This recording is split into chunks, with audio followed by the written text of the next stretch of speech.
Domínio é controle. Domínio próprio é autocontrole. É controle de si mesmo. É a disciplina que nos leva a exercer domínio sobre aquilo que comumente exerce, que é a vontade, que é o desejo, que é a escolha, que é o arbítrio, que são os apetites. É possível que tudo aquilo que se define como pecado venha por esses apetites. Tanto que recebe o codinome de concupiscência. São apetites, são desejos que Deus reprova. Eu vi uma expressão que não é da minha autoria, que diz que o pecado se expressa inicialmente pelo desejo. É onde se concebe, é onde se tolera algo que Deus reprova, mas que se apresenta até saboroso, agradável. E eu já ouvi pregadores falando sobre pecados de estimação. Aos olhos de Deus, o pecado é algo horrendo e que deve ser mantido até da sua aparência, distância. Mas, para nós que temos ainda uma luta contra a carne, e o que é a carne? É aquilo que pende contra Deus, é aquilo que afasta de Deus.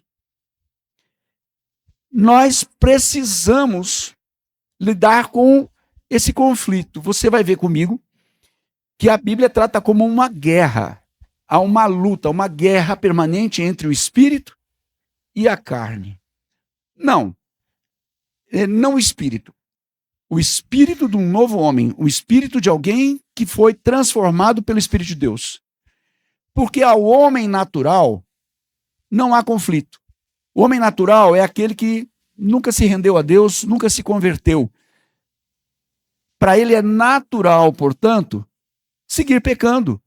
E isso até como justificativa, porque cada um tem a sua dor para contar, cada um tem a sua perda, cada um sofreu algum ponto, alguma coisa que se permite justificar.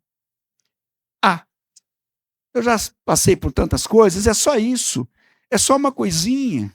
Eu lembro que até minha mãe se converter, ela fumava e era a distração dela. Nunca vi minha mãe sair com ninguém, apesar dos meus pais separados.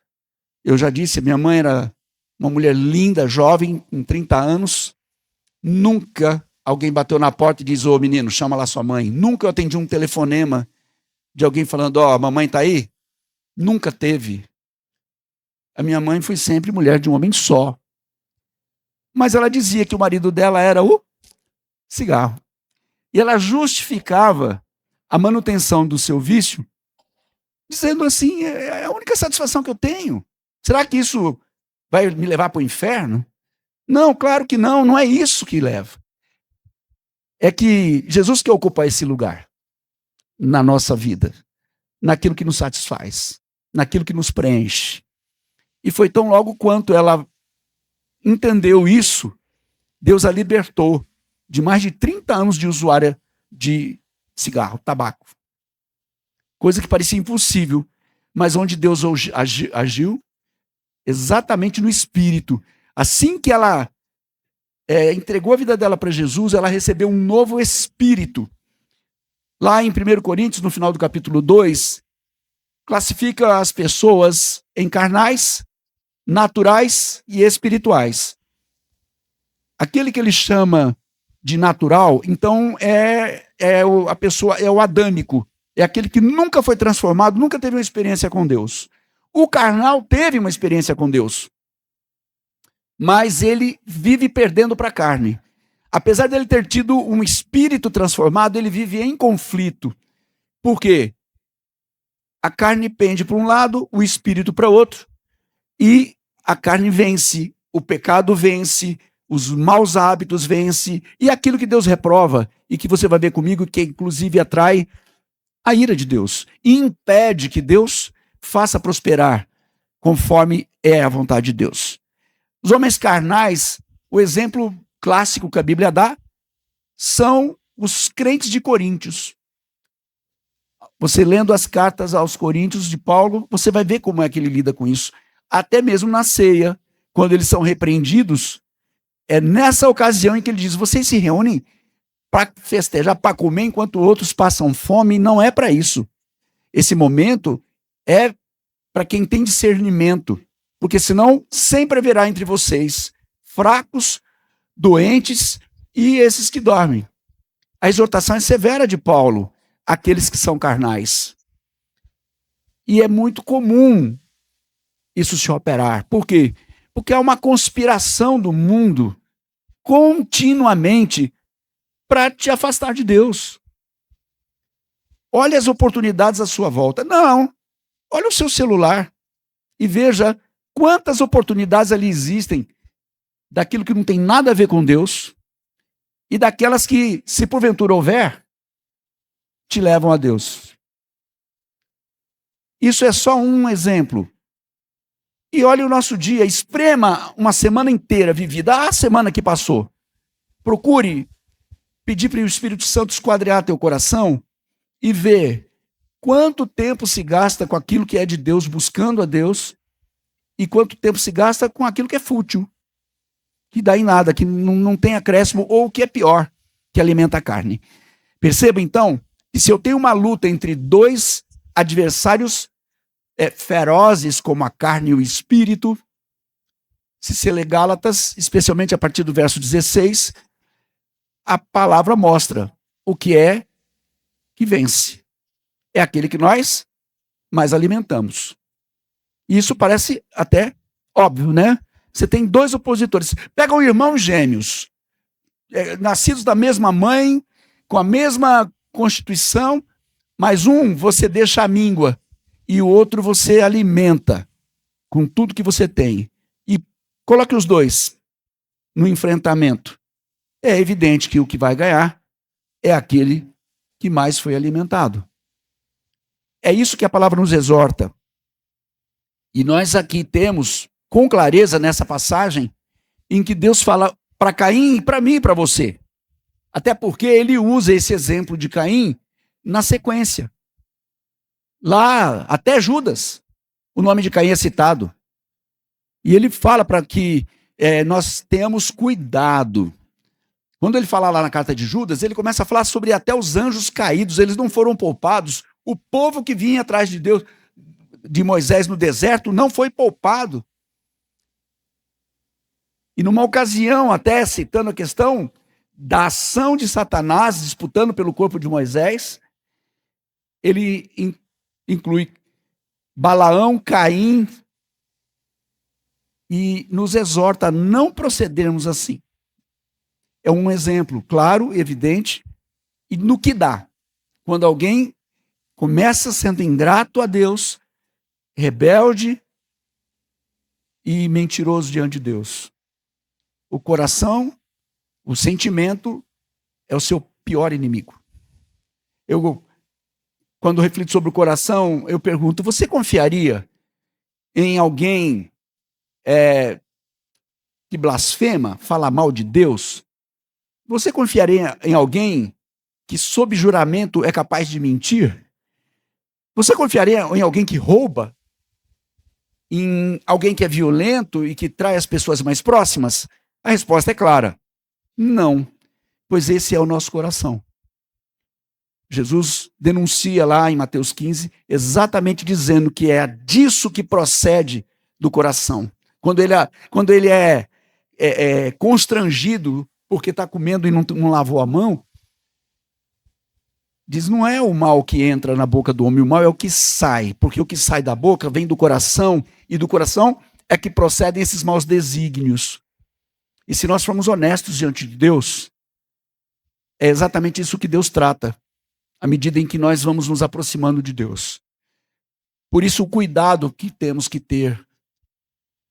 Desde os dias de Jeremias, a palavra nos exorta, dizendo: enganoso é o coração, mais perverso do que todas as coisas. Maldito é o homem que nele confia. Curiosamente, a mesma expressão atribuída a Caim aqui. Maldito. Lá no verso 8, ele é maldito sobre a terra. E Jeremias repete isso, dizendo: maldito é todo aquele que confia no homem. E alguns dizem: mas isso está dizendo em relação a outra pessoa. E eu aumento isso para mim mesmo. Maldito é quem confia em si próprio, no seu sentimento, e se permite guiar por aquilo que norteia os seus desejos e nisso justifica. A definição, então, é bem clara. O domínio próprio vem como uma capacidade de abrir mão de prazeres fúteis e temporários em troca de uma boa recompensa. E eu preciso pedir: Deus, mostra para mim, revela isso para mim. A Bíblia diz que Jesus abriu mão disso, lá em Hebreus 12, pelo que ele alcançou o maior testemunho. Ele abriu mão até da sua condição de Criador e Deus para se tornar homem, para se tornar de Criador a criatura e ser submetido até a morte e morte de cruz. A Jesus assim foi, mas ele diz que abrindo mão por algo muito mais excelente. Somos convidados a confiar em Deus para saber que o que nos espera e o que nos aguarda é de excelência indizível, como eu gosto de ouvir o pastor José falar, inefável. Não tem descrição. A própria Bíblia diz: nem olhos viram, nem ouvidos ouviram, e nem jamais subiu no coração de quem quer que seja o que Deus tem preparado para aqueles que o amam. E nós cantamos agora há pouco: porventura haverá fé na terra? A promessa é que sim, porque Jesus disse: se você crer que ele tem toda a autoridade, da autoridade dele, ele nos mandou pregar o evangelho a todas as pessoas, fazendo discípulos e ensinando-os a guardar as coisas que ele tem ordenado. Ele diz: eu estarei convosco todos os dias, diga todos os dias, até a vinda dele, até a consumação dos séculos. E essa promessa não cai por terra. Eu só preciso obedecer e confiar. E quando eu estiver diante de algo que me atrai, dizer: eu sei que isso já não agrada a Deus, Senhor, eu abro mão disso. Não que eu não queira, eu posso até querer, porque o meu desejo é contra mim. Mas, Senhor, eu renuncio a isso, eu abro mão disso. E o que vem em seguida é uma satisfação por algo, uma visitação de Deus que supera qualquer outra coisa. E isso é o que traz saúde em nossas vidas. Se você vier comigo para 1 Coríntios, capítulo 9, verso 25, o apóstolo Paulo, olha que ele está falando a Coríntios, exatamente para quem ele quer ensinar sobre domínio próprio. Ele usa o exemplo de um atleta, e você já ouviu isso diversas vezes. Se eu perguntar para você, me dá qualquer nome de alguém que ganhou uma medalha de ouro nas últimas Olimpíadas, talvez até você lembre de um ou outro. A questão é que todos que ganharam medalha de ouro sacrificaram os seus dias, os seus hábitos, as suas preferências e ganharam algo que, se já não roubaram, e eu lembrei até da taça Júlio Rimet, que o Brasil ganhou como tricampeão mundial e não ganhou ainda o segundo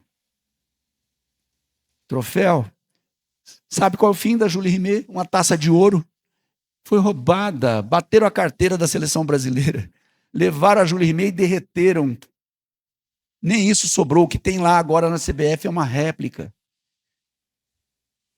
Paulo está dizendo: olha, se o atleta em tudo se domina para ganhar uma coroa corruptível, muito mais nós devemos também nos dominar. Eu não sei se isso tem o mesmo efeito para você como tem para mim. Mas, se você não estiver atento, você se pega justificando, se não hábitos, atitudes, só por conta de uma satisfação. E aí falar: mas isso é pecado? Nem sempre é pecado. Quando Hebreus 12:1 fala, ele fala de coisas que são pecado e de embaraços. Se eu estou aqui ainda refletindo sobre a figura do atleta, cada vez mais se desenvolve tecnologia de equipamentos que favorecem a prática daquele esporte, sim ou não? Até para natação, porque o cara ele pula pelado dentro da água, vai para o quê? Aquela malha, ela tem uma textura que favorece o deslizamento na água. E que é permitido, porque quem quiser que use. Os tênis, quem pratica esportes de caminhada, de corrida, sabe disso. Tênis que custa uma fortuna. Eu fiquei estarrecido. Quem é que me falou? Eu não me recordo. Mas furtaram a bicicleta dele e falaram, tudo bem. Custa $15 mil minha bicicleta. $15 mil uma bicicleta. Por quê? Tecnologia. Coisa que favorece o desenvolvimento daquele esporte. E para que eu estou te dizendo isso tudo? Para que eu estou trazendo isso para você? Porque quem investe a sua vida em algo assim, na proporção de que a palavra nos exorta, tem que eliminar não só aquilo que é proibido, aquilo que é pecado, mas aquilo que embaraça. Hebreus 12:1 fala de embaraços. São coisas que atrapalham o nosso desenvolvimento na carreira e na vida cristã. E o que é que eu tenho? Qual é o instrumento que Deus me deu para esse controle ou esse autocontrole? Domínio próprio. Diga, domínio próprio. Autocontrole dos meus desejos, dos meus impulsos. Abrir mão. Na sequência, então, do capítulo 9 de Coríntios, no verso 26, ele, assim corro também eu, e não sem meta, e eu luto, não como desferindo golpes no ar, mas esmurro o meu corpo e o reduzo à escravidão, para que, tendo pregado a outros, não venha eu mesmo ser desqualificado. Quando nós pregamos, quem quer que seja, não está isento daquilo que prega. Estamos nas mesmas condições, enfrentando os mesmos desafios. O que marca aqui é que o apóstolo Paulo dá a orientação de como eu devo lidar com o meu desejo, com as minhas vontades, como eu devo lidar com o meu corpo. Esse corpo preciso compreender e aqui trazer esclarecimento de que ele não trata literalmente do corpo. Seria preciso dizer isso? Você acha que ele está mandando você se dar soco? Aí, por favor, dê um soco bem dado no seu próprio queixo. Dê. Você vai fazer?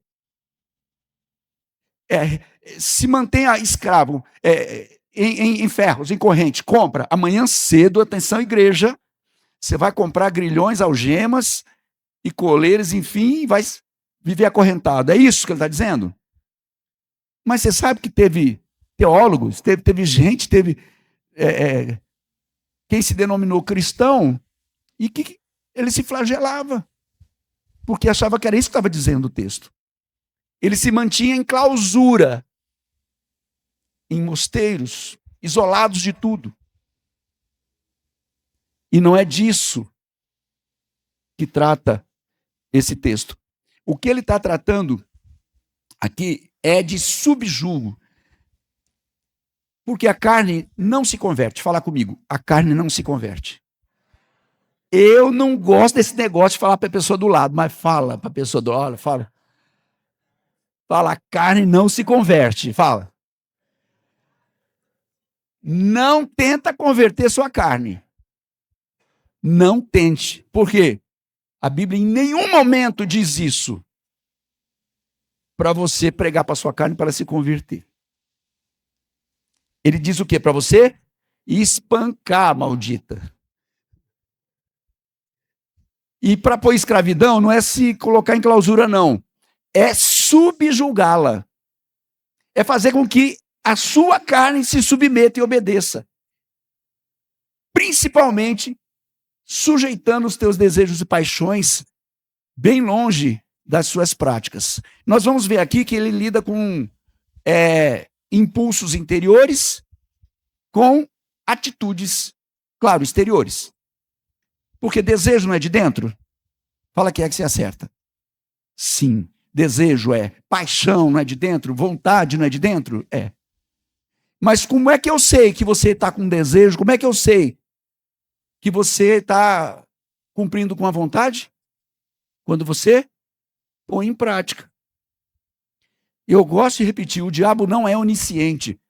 Satanás, ele não conhece os teus pensamentos até que eles se tornem em atitudes. Até que o teu corpo execute a tua vontade. Ó.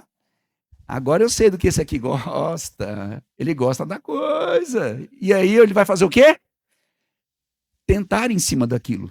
A palavra diz, nós somos tentados pelas concupiscências, pelos desejos carnais guardados no coração. Os tais pecado de estimação. Na sequência, então, eu preciso entender aqui que a ordem é subjugar a carne. Por quê? Ela não vai, por si só, fazer aquilo que a palavra orienta. Até porque a Bíblia diz que a inclinação da carne é inimizade para Deus. Inimizade com Deus. São opositores. A carne despreza o que vem de Deus e deifica o homem. Põe você como o centro de tudo. E aí é onde vem o cuidado com essas orientações que promovem demais a autoestima e mensagens que tira Jesus do centro e põe você no centro. Cuidado até mesmo com cânticos que se voltam para nós mesmos, para nossa realização, para nossa satisfação. Isso com certeza não sobe, com certeza não edifica. Mas como proceder? Colossenses 3:5 pode nos ajudar ainda mais,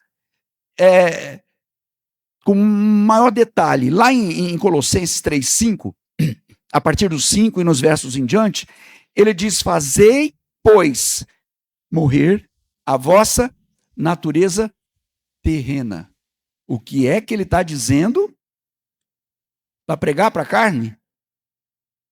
Para fortalecer a carne? Ele está falando o quê? Fala, matar a carne. Mais uma vez, isso é literal? Então agora vamos fazer um suicídio em massa aqui? É evidente que não. E houve quem já na história usasse desse argumento para dizer, vamos morrer todo mundo aqui. Evidente que o que a natureza terrena ou natureza carnal aqui trata, mais uma vez, são procedimentos executados pelo corpo, pelas mãos, pelos ouvidos, pelos olhos e principalmente pela boca, pela língua. E ele dá aqui o exemplo do que vem a ser, fazer e morrer, prostituição, ó. Ele dá exemplo aqui, ele pontifica. Né? No direito a gente tem que analisar se um texto que tem várias referências, vários exemplos, é só exemplificativo ou trata do que se chama de números clausos, quer dizer, é aquilo ali e não pode acrescentar. Mas, geralmente, o que se tem é que aquilo é exemplificativo. E aqui, nesse aspecto, não há a mínima dúvida, porque lá em Gálatas 5, ele diz, e coisas semelhantes a essas, aos quais vos declaro, não herdarão os céus. Então é exemplificativo. E não é carne, é aquilo que a carne produz, como prostituição, impureza, fazer morrer, a paixão lasciva, desejo maligno, avareza, que é idolatria. Por estas coisas é que vem a ira de Deus. sobre os filhos da desobediência. Nessas mesmas coisas, olha por que Deus nos orienta nesse aspecto. Isso era comum para você antes. Quem não conhecia o amor de Deus, vivia naturalmente assim, isso é próprio do costume. Mas meus amigos fazem isso aqui. Olha, na nossa cultura, isso é permitido. A palavra de Deus diz que isso é coisa do velho homem, do homem caído, do homem perdido e daqueles que se põem debaixo da ira de Deus. Dá para brincar com uma coisa dessa? Fala que não, que você acerta, vai. Ele diz, nessas coisas, do verso 7, vós também, noutro tempo, quando vivieis nelas, Efésios 2, 14, 17, também repete a mesma coisa, diz, em outro tempo, quando eu não estava debaixo da promessa, era sem Deus no mundo, era isso que era isso que compunha a minha agenda, o meu dia a dia, meus hábitos. E ele diz, agora porém, agora o quê? Agora que você tem Jesus, agora que você se arrependeu dos seus pecados, agora que você recebeu um espírito novo, agora que você recebeu perdão dos seus pecados, a Bíblia diz, despojai-vos. O que é isso? Dispa-se, tira da tua história, elimina. Igualmente, a ira, a indignação, a maldade, a maledicência, a linguagem obscena do vosso falar. E isso está se tornando comum. Eu estava passando no aeroporto agora, quarta-feira, assim, do fluxo, não parei, olhando para a livraria, o título que mais se destacava é algo indizível. E que você tem que tomar cuidado, porque isso pode integrar o seu vocabulário com uma facilidade impressionante. A ponto de eu, lá no Gil de Camilo, num evento do direito, lotado de acadêmicos, professores, etc., uma mesa composta por uma colega minha do Ministério Público, ela usou uma expressão a título de referência de Deus, falando de Deus, que Deus é. Eu fiquei estarrecido com aquilo. Mais ainda quando grande parte daquela plateia riu. Ou seja, até o nosso vocabulário está sendo substituído por palavras, como a palavra que diz, obscena. Não é apenas um palavrão, uma expressão chula, não. O obsceno é algo indizível, não se repete. E, no entanto, isso está se tornando comum, e o cuidado que nós temos que ter é para que isso não nos contamine. Também ele diz no verso 9, não mintais uns aos outros, uma vez que vos despistes do velho homem com os seus feitos. E não é só despir-se. São duas ações. E nós precisamos compreender por que é que as duas são citadas. Ele diz, despir-se do que é velho. E ele segue dizendo, e vos revestistes do novo homem, que se faz para o pleno conhecimento segundo a imagem daquele que o criou. Eu não só preciso dominar os impulsos que me separavam de Deus e que antes eram hábitos, mas eu preciso me revestir de novos hábitos, de novas práticas, de novas atitudes. Você concorda? Não é só eu deixar de fazer aquilo, eu preciso produzir condutas e atos que apresentam Jesus, porque a referência é essa, ele está dizendo, segundo a imagem daquele que o criou, Jesus.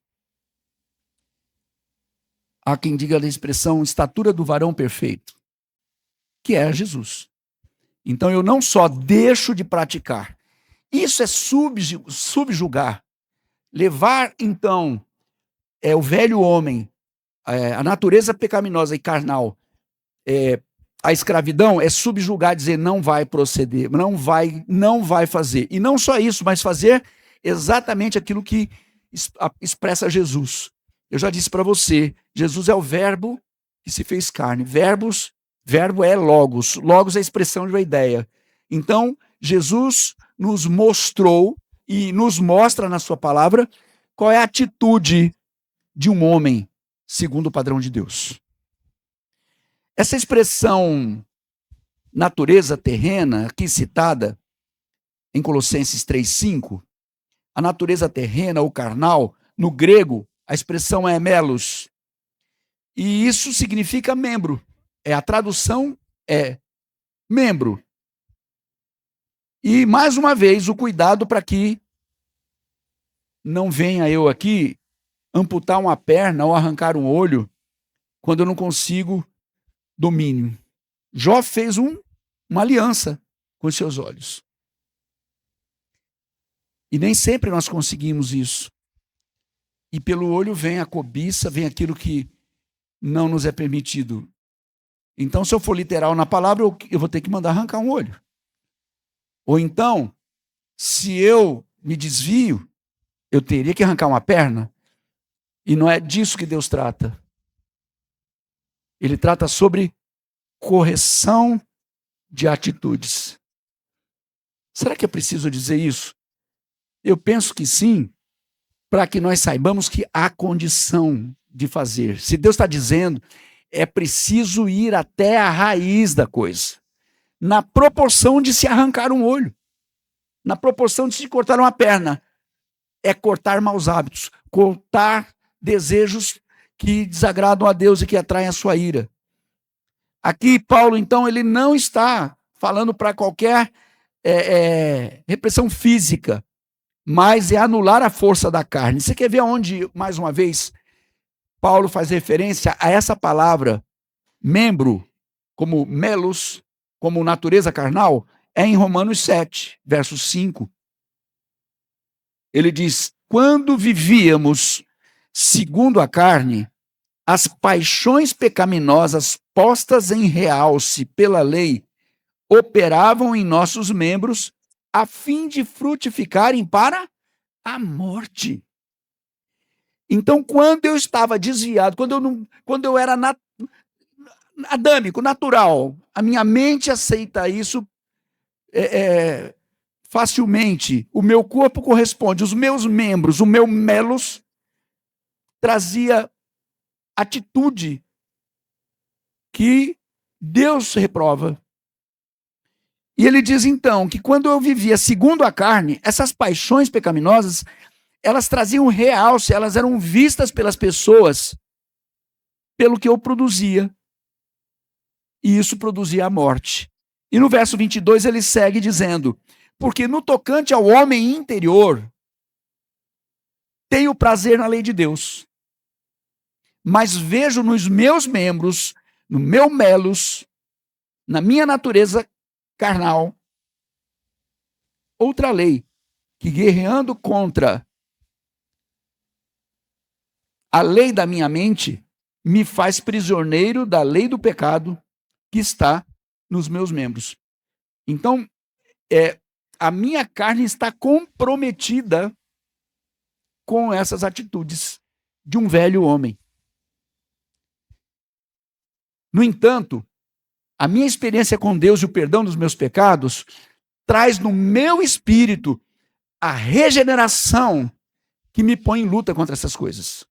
E o que me cabe, e a ordem é essa, é que eu siga na minha carreira cristã, na minha vida cristã, enchendo a minha lâmpada com azeite, numa vida que agrada a Deus. Para isso é preciso domínio próprio. Tem que ter controle, tem que ter autocontrole, tem que ter conserto, tem que ter conversão. Eu gosto do texto de Hebreus, que diz, não vou errar a citação, agora eu confundo com 9:27, mas ele diz que por uma só oferta aperfeiçoou para sempre os que vão sendo santificados. Ou seja, o sacrifício de Jesus que me traz a morte na cruz, me dá um espírito novo, o espírito do novo homem que habita em mim, precisa governar em mim. Uma coisa é o Espírito de Deus, é esse novo homem, é a nova criatura de 2 Coríntios 5,17, aquele que está em Cristo é uma nova pessoa, é uma nova criatura, as coisas velhas já passaram, e ele está escrevendo isso para quem?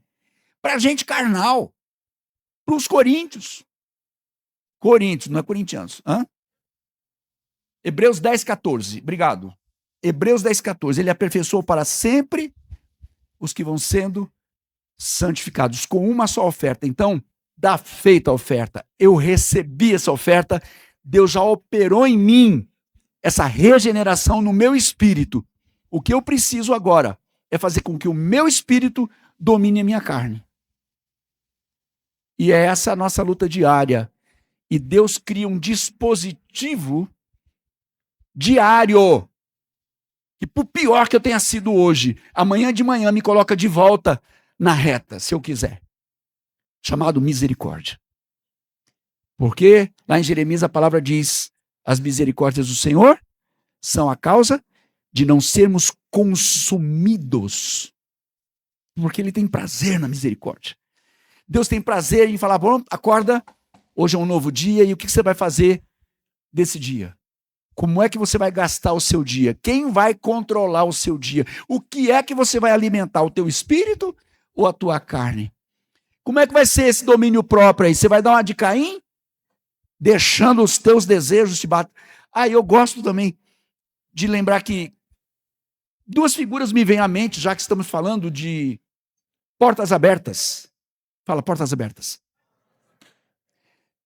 Sem domínio próprio, eu não consigo acertar a porta. Deus pode escancarar a porta, mas se a minha vontade prevalecer, se as coisas que antes eu vivia me visitam, e eu não perdoo, eu não reconcilio, eu não acerto, eu deixo a minha vontade, a minha autojustificação dominando, eu não acerto a porta, nem que ela esteja aberta com todas as referências e sinais me dizendo: é aqui.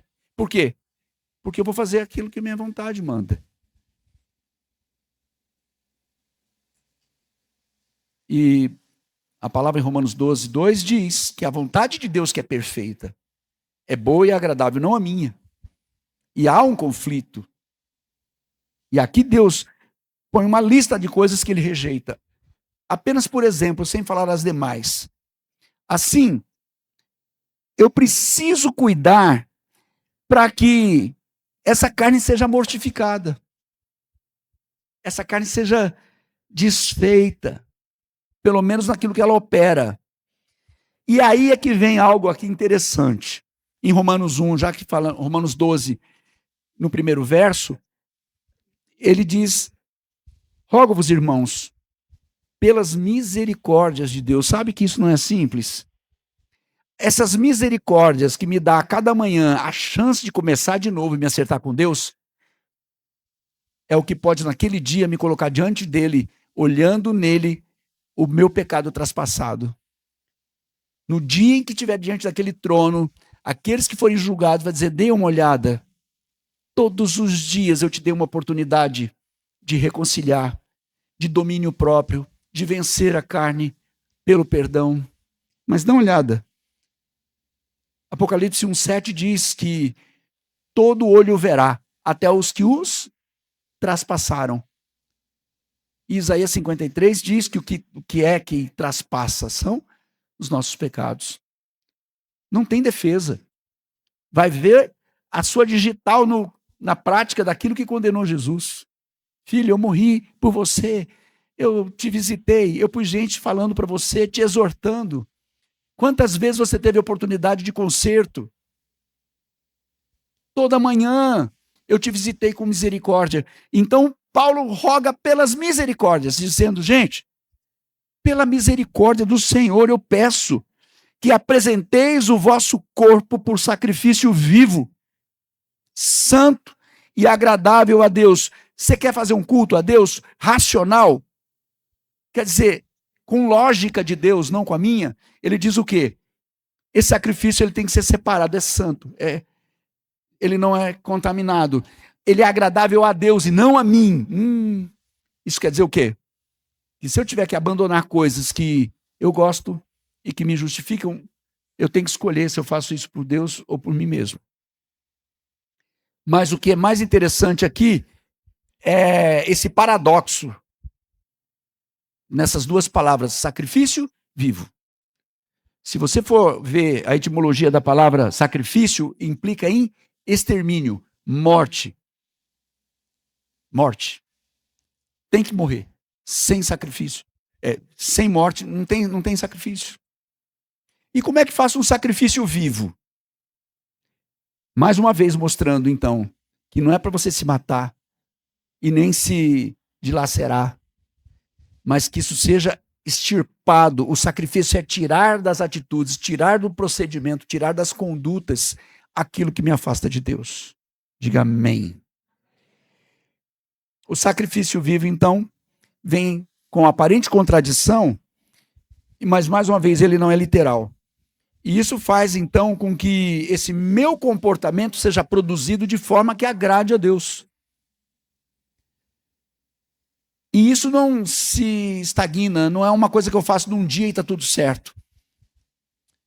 Ele fala sobre santificação progressiva. E aí a gente pode usar Provérbios, onde a palavra fala que a vereda do justo é como a luz da aurora. O que é a luz da aurora? A luz da manhã. Até que horas vai? Até o meio-dia. Então, ele fala que a minha história, o meu dia a dia, a misericórdia que Deus me trouxe hoje me leva a caminhar um pouco mais, e não vai ser o bastante. Porque eu continuo lutando contra a carne a cada momento, eu posso acertar o dia todo, e no final do dia, a marvada prevalece. E aí, eu estou perdido? Não. Eu ponho diante de Deus, e Ele sabe que eu sou pó.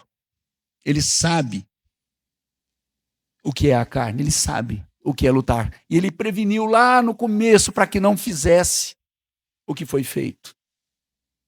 E é por isso que essa luta continua. Também me visita cada dia, mas mesmo assim, eu tenho que me aproximar, eu tenho que avançar até ser dia perfeito. O que é o dia perfeito? Meio-dia, o sol está a pino e toda a sombra está debaixo dos teus pés. Como é o lugar de Satanás. E a palavra diz, é ali onde Deus vai pôr Satanás debaixo dos teus pés. Olha para o teu pé, bate o teu pé assim e fala, é aí. O diabo e as suas obras. As sombras do meu caráter, as sombras da minha conduta, que são dissipadas pelo sol do meio-dia. Essa é a ação de uma santificação progressiva, dia a dia. Vamos ter que usar Coríntios de novo. Primeiro, de Coríntios 6, lá no verso 12, a gente vem aqui para ver, mas isso aqui pode ou não pode? O que tem de gente perguntando, eu posso? Isso aqui é pecado? É lícito? E o que é que a palavra traz sobre no domínio próprio? Que tem coisa que é lícita, mas ela não convém. E o que é que a direção de Deus mostra para quem tem domínio próprio? Para quem subjuga a natureza caída humana? É que não é só o que é lícito, mas é aquilo que convém. E ainda ele usa a mesma expressão de domínio. Olha, todas as coisas me são lícitas, mas só que nem tudo convém. E todas as coisas me são lícitas, mas eu não me deixarei dominar. Por quantas delas? Nenhuma. E no verso 15, e não sabeis que os vossos corpos são membros de Cristo? Eu, porventura, tomaria os membros de Cristo e os faria membros de uma meretriz? Claro que não. Olha que comparação é essa. Eu estou me apresentando como corpo de Cristo, mas eu tenho uma atitude que depõe contra o corpo de Cristo. E vai ter alguém que fala, mas é isso aí que é ser crente? Para ser assim, eu prefiro estar onde eu estou. Percebe que o cuidado com isso não diz respeito tão somente a mim, mas tantos quantos eu afeto. Eu preciso pensar nas pessoas à minha volta. Mais uma vez, lá em Hebreus 12, ele diz que há uma grande nuvem de testemunha a nosso redor. Eu preciso abrir mão, às vezes, do que eu quero por conta dessas pessoas, porque eu vou dar conta do sangue delas. É isso que diz aqui. Eu tenho que tomar cuidado com as decisões que eu tomo para minha satisfação, ainda que seja lícito, ainda que seja razoável, ainda que seja tolerável. Eu preciso saber se isso não vai afetar alguém. Eu preciso tomar cuidado para que isso não traga para alguém um desprezo pela palavra, especialmente se você foi importante na vida dessas pessoas. Especialmente se essa pessoa se aproximou de Deus ou até chegou a se converter por teu testemunho. E aí vê a queda, vê atitudes de uma meretriz no corpo de Cristo. Sabe o que significa isso? É muito forte essa repreensão, claro, mostrando mais uma vez a atitude carnal desses coríntios. Não posso deixar que falem de Jesus e da fé para satisfazer um desejo meu, satisfazer algo meu, repito, ainda que seja lícito, ainda que seja razoável, ainda que seja o que é socialmente aceitável. E como é que eu faço? Eu estou certo. O que eu estou fazendo é justificável, é permitido. Mas eu vou fazer com que alguém caia da fé. Só domínio próprio. Só a direção do Espírito de Deus dizer, faça isso. Não se trata, então, apenas de frear a carne e as atitudes carnais, mas exercer esse domínio explícito. As pessoas olham para você e falam, puxa, mas por que você não faz? Você tem todo o direito.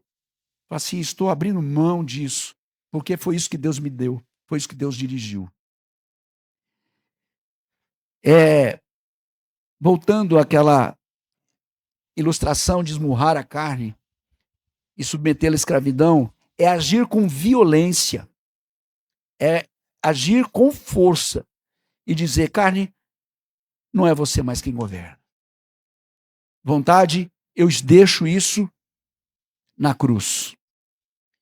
Você não manda mais, mas vai se submeter àquilo que o meu Deus me diz. E você sabe de uma coisa? Eu aprendi que quando você obedece, por equívoco, vamos supor que você se exceda em obedecer, Deus te honra. Se tem um líder sobre a sua vida que dá uma direção para você, eu não estou dizendo que ele está mandando você pecar, mas ele dá uma direção e fala, eu quero que você faça isso. E você sabe que não é aquilo, que era outro caminho. As experiências que eu tive na minha vida quando eu me submeti a quem estava sobre mim, é que ainda que eles estivessem errados, Deus me honrou. Por quê?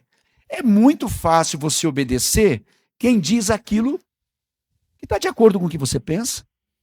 É muito fácil você atender e se submeter àquilo que você já aceita. Mas quando você obedece de forma contrariada e está certo, isso faz diferença.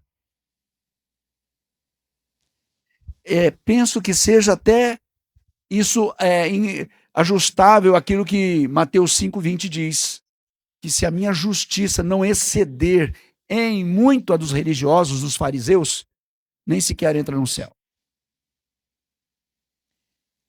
Portanto, fazer aquilo que qualquer um faria não faz diferença. Mas é justamente onde você, ainda que tenha licitude em algo, mas por conveniência, você obedece e faz mais. é o que agrada a Deus. E Deus vai te honrar. Em 1 Tessalonicenses 5:23, ele trata de uma santificação plena. Olha aonde vai o caminhar. Eu prefiro o andar dessa direção. Ele diz: e o mesmo Deus da paz vos santifique em tudo, espírito, alma e corpo, sejam conservados íntegros e irrepreensíveis na vinda do nosso Senhor Jesus Cristo. Eu vejo aqui dois aspectos aqui. Deus não me daria algo que não seria possível. Se ele diz que eu posso chegar nos dias de Jesus irrepreensível, é porque é possível. E posso viver isso dia a dia. Eu olho também por outro lado que Deus, compreendendo essa dificuldade que nós temos de enfrentar a carne, e eu já digo por quê, já mostro isso para você, para encerrar. É que não importa o que eu tenha feito até aqui, não importa o quanto eu tenha errado e desviado, eu preciso estar pronto e irrepreensível quando Jesus se apresentar, e que ninguém sabe que dia e nem hora. E é por isso então que eu tenho que tentar todo dia fazer o que é certo. Ainda que eu caia, Deus, eu tentei, não estou conseguindo, me ajuda. Você vai conseguir. Porque a minha Bíblia diz: aquele que pede, recebe. Aquele que bate, abre. Eu preciso compreender que Deus tem dado oportunidade para que a gente vença dia após dia, de fé em fé, de glória em glória. Eu preciso estar repreensível e íntegro de alma, espírito e corpo. Veja o grau de dificuldade disso. O nosso espírito já foi regenerado, amém? Se você não recebeu Jesus na sua vida ainda, você precisa receber Jesus hoje como Senhor, perdão dos seus pecados. Tem que descer, tem que ir à cruz como morte. E a palavra diz que o batismo demonstra isso. No batismo é que eu exponho o que eu estou manifestando. Eu estou morrendo, afogado naquela água, afundado naquela água, naquela cruz, na semelhança da sua morte. E ao sair da água, eu declaro que como Jesus ressuscitou, assim também eu ressuscitei. E a Bíblia diz para que ande em novidade de vida. Diga novidade de vida. Novidade de vida a cada dia. O nosso espírito, então, foi regenerado. Entenda isso. O teu espírito, ele é novo. Se você entregou sua vida para Jesus e houve perdão dos seus pecados, você é uma nova criatura. O que pode ser é que o teu espírito esteja fraco, raquítico, perdendo a guerra para a carne. E com a ajuda da alma. Por quê? O espírito foi regenerado recebendo uma nova natureza. Diga nova natureza. Lembra? A velha natureza era como a gente andava. A nova natureza é como eu procedo agora, exortado pelo Espírito, pelo novo Espírito, pela nova criatura. A nossa alma está sendo restaurada. E é por isso que eu preciso permitir que se trabalhe a minha alma. A palavra não diz que ele vai me encontrar, deve me encontrar, irrepreensível, corpo, alma e espírito. Então o espírito está ok. Eu tenho Jesus, recebi o perdão dos meus pecados, eu tenho a vida eterna.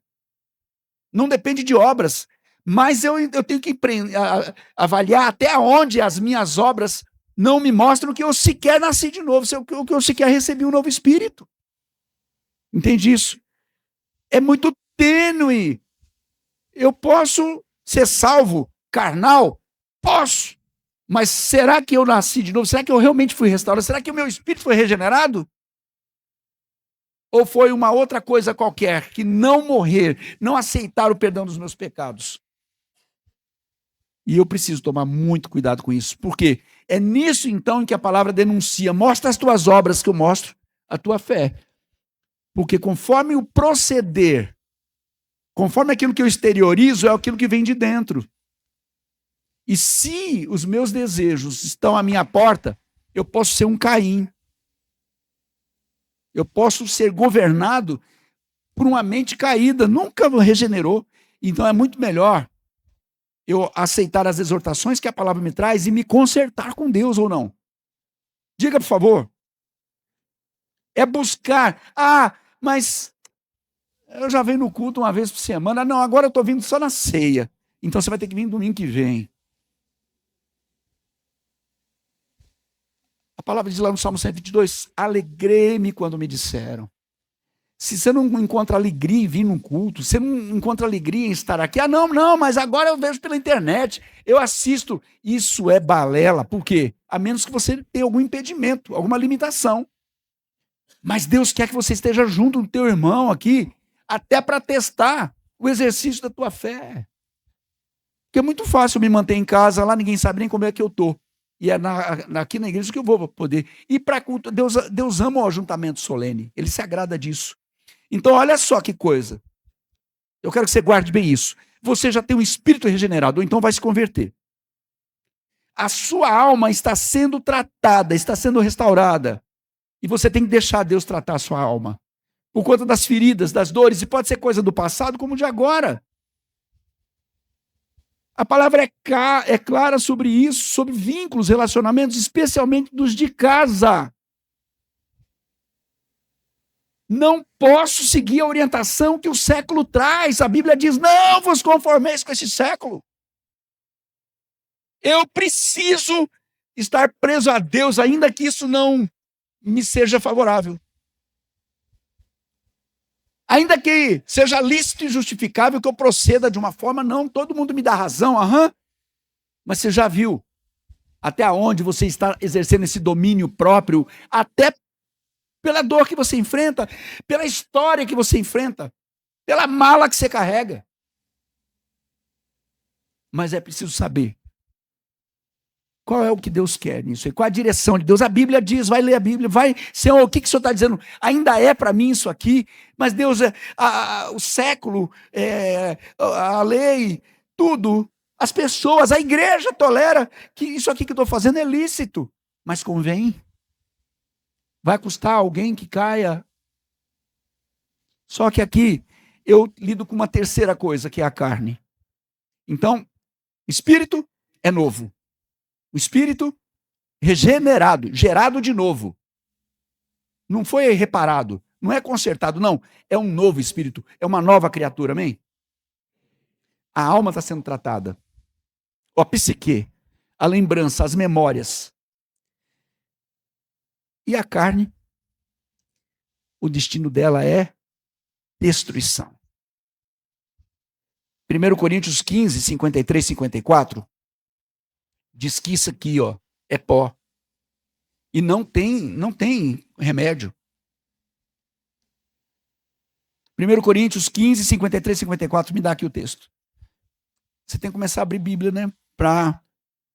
Porque é necessário que este corpo, carne, corruptível, se revista de incorruptibilidade. Ele está dizendo agora literalmente, é isso aqui mesmo. E que o corpo mortal se revista de imortalidade.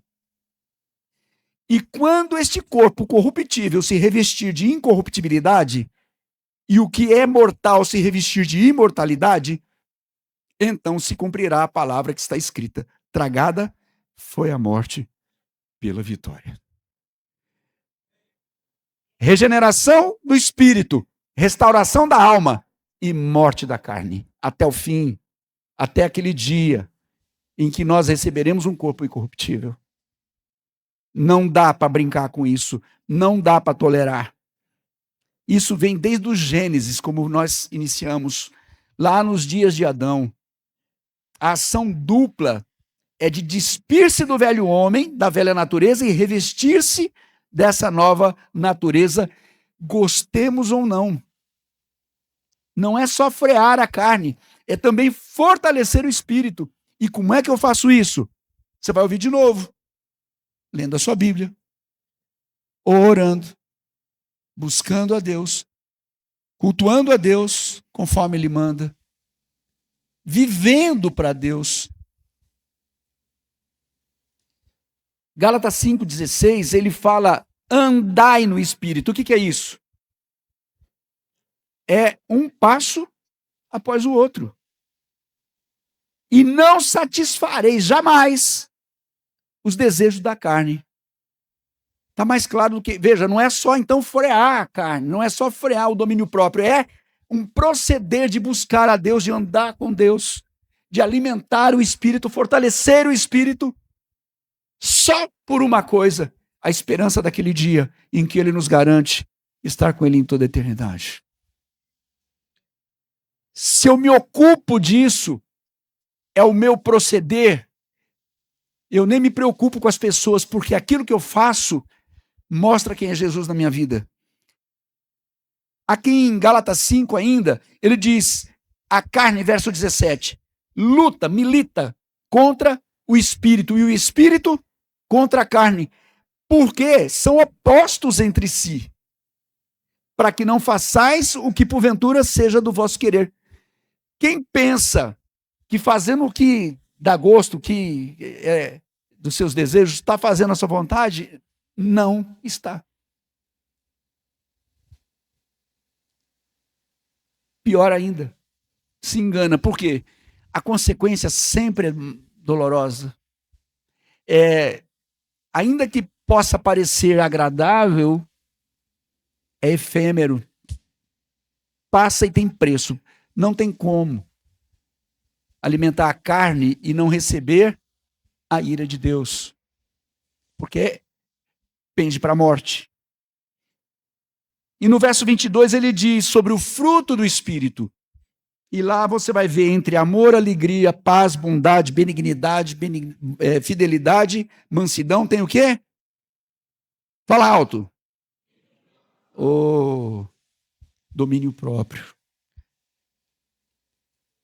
O fruto do Espírito tem, aqui, eu vejo como o que eu disse, números clausos. São essas coisas especificamente, nominadamente. Domínio próprio é uma delas. Porque Deus sabe que sem isso eu não subjugo a carne. Eu não mortifico a carne. Eu não vou para a cruz.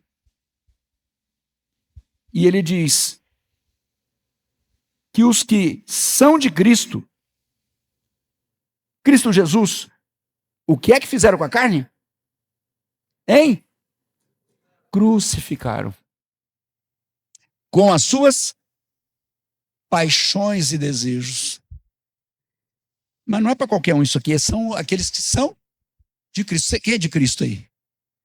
Quem é de Cristo? Quem não é, vem aqui que eu vou orar para você ser agora. Não, é sério.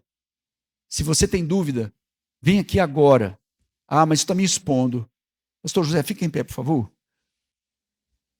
Eu não quero te constranger, mas você devia. Porque quem realmente deseja, no mínimo, pelo que Jesus fez, é muito pouco sair do lugar e vir no altar. Pastor José, pastora Jane, são nossos pastores de consolidação e batismo. Eu quero que você os procure. Fala, eu não tive coragem de ir lá na frente. O que eu faço aí? Eu não sei bem se eu tenho Jesus, não. Se Jesus voltar hoje, se eu tenho salvação. E eles estarão aqui para orientá-los, amém? Porque como eu perguntei assim, eu gosto de fazer apelo, mas eu acabei de fazer. Estou te chamando aqui, mas geralmente você apaga a luz e faz com que cada um feche seus olhos. Está vendo? Isso é alguém que se expõe, porque a Bíblia diz, os que se humilham serão exaltados. Por vezes a gente procura facilitar uma decisão dessa. Apaga a luz, fecha os olhos, vira para trás todo mundo aí, não precisa olhar não. E alguém que se expõe dessa forma, eu creio, isso honra a Deus. Isso glorifica a Deus. O seu nome está escrito no livro da vida. E eu quero dar a oportunidade a alguém mais. Sabe que não tem salvação. Sabe que, olha para a sua vida, para começar. Frutos. Você já ganhou alguém para Jesus? Quem nunca ganhou uma alma para Jesus, talvez nunca tenha sido de Jesus. Nunca compreendeu o peso da cruz. Olha para a tua vida, cada um que se julgue a si próprio. Você já foi capaz de levar alguém a Jesus? Não. Se você já levou, você procedeu também de forma que essa pessoa se perdeu pelo seu mau testemunho? Avalia isso, põe diante de Deus, pede Espírito de Deus, esquadrinha meu coração, vê se há em mim caminho mau. E você vai ter oportunidade, está aqui o pastor José, a pastora Jane, levanta, vai ali no canto, conversa com ele e fala, olha, eu realmente não sei, eu tenho dúvida. Pode me orientar? Mas, além disso, nós estamos falando sobre andar no Espírito. Ele está dizendo, porque se nós, no verso 25, diz, se nós vivemos no Espírito, andemos também no Espírito.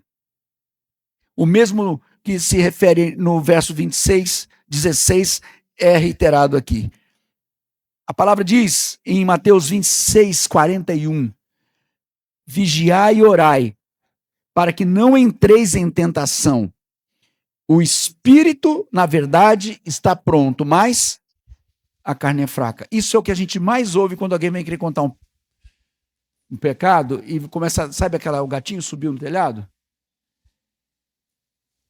Bispo, a Bíblia fala que a carne é fraca, não é não? Irmão. Mas diz, quando Jesus estava lá no Getsêmani, suando sangue, e pediu para que os discípulos viessem orar com ele, e eles dormiram. Não é ilícito dormir. Só que o que ele disse, o Espírito está pronto, daquele que já recebeu Jesus. Se você tem o Espírito de Deus, você está apto para domínio próprio. Levanta sua mão direita e diga, eu estou sabendo que se eu entreguei a minha vida para Jesus de verdade, o meu espírito está pronto para subjugar a minha carne. Lá em João 6,63 diz, o espírito é o que vivifica, a carne para nada aproveita. João 6,63 diz, as palavras que eu vos tenho dito são espírito e são vida. Ele está dizendo o quê? O espírito é o que vivifica, é o que dá vida. E você já tem essa conquista.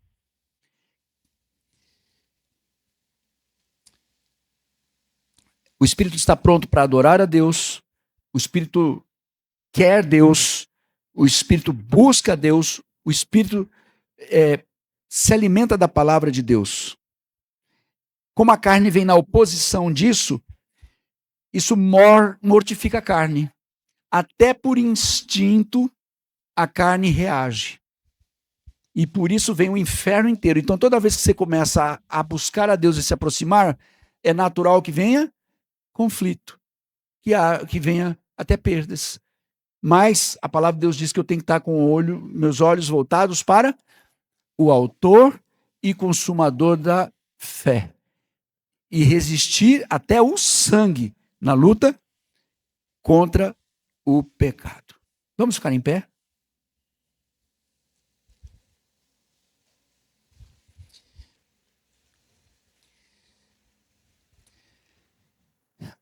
Eu quero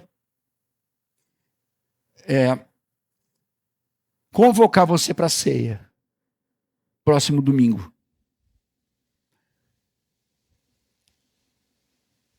Eu gostaria que você levasse mais a sério quando eu uso essa palavra convocação. Você não pode chegar até uma oportunidade dessa de ter uma semana para se consertar com Deus, depois de uma palavra que fala sobre o teu espírito está pronto para domínio.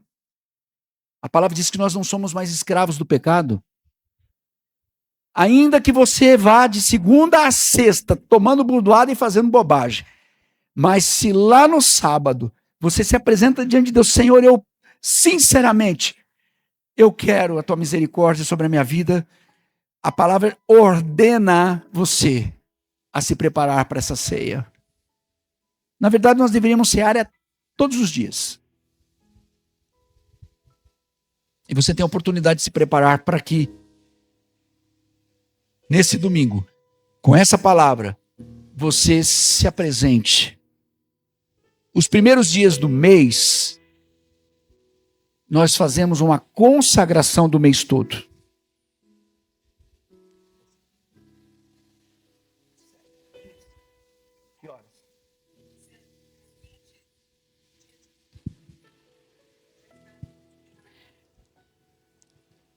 Em sintonia com a nossa igreja de São Paulo, está havendo uma consagração dos próximos 7 meses, todo mês. Os primeiros 7 dias do mês, às 19 horas, das 19 às 20, nós estaremos aqui orando e consagrando esse mês. Então, você ainda vai ter 4 dias desse mês, antes da ceia, para fazer isso. É claro que vai dar preguiça. É claro que você, eu já fui domingo. É claro que a tua carne vai botar parente, que nunca vai na tua casa, e amigo, mas vai bem na hora do culto. E aí você vai e me liga, não foi porque a pulga do meu gato foi lá em casa. Quando que nós vamos crescer nisso? Quando que nós vamos ter maturidade? Sabe por quê?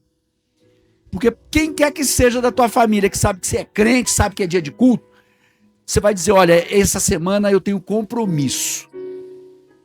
Então, eu preciso... E a pessoa vem bem na hora, você fala, vamos comigo pro culto? Não, então espera aqui que eu já volto. Quando eu voltar, a gente conversa. As pessoas vão entender ou não? Vão ou não vão? Então nós vamos parar de dar desculpa, não é? A menos que você tenha uma missão no reino para cumprir. Mesmo assim, você vai ter 7 dias para vir aqui e consagrar esse mês. E já no 4º,